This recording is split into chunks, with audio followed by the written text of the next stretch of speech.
Salut à tous, bienvenue sur la chaîne Ruben King Talk. Pour cette première vidéo, on va parler du film Demon Slayer, du coup qui fait suite justement à l'entraînement, à l'arc des entraînements, donc qui était sorti en 2024, donc un film très attendu parce qu'on avait appris par la suite que justement Demon Slayer, ça sera, on va dire que les arcs finaux seront faits sur justement 3 films.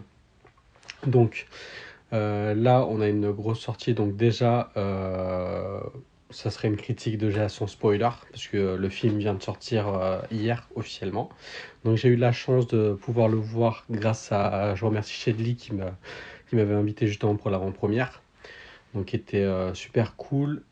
Du coup, l'animation, rien à reprocher. Comme le début du manga, l'animation est très incroyable. Ufotable a fait un gros taf.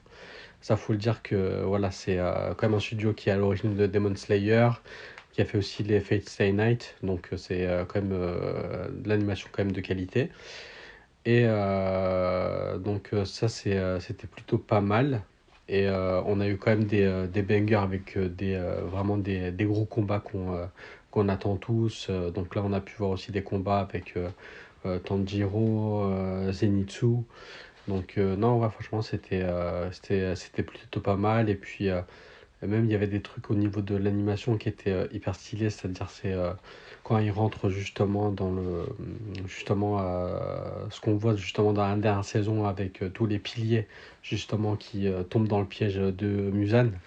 Donc même là, on va dire la forteresse infinie est super bien faite. Donc ça, il n'y a rien à redire.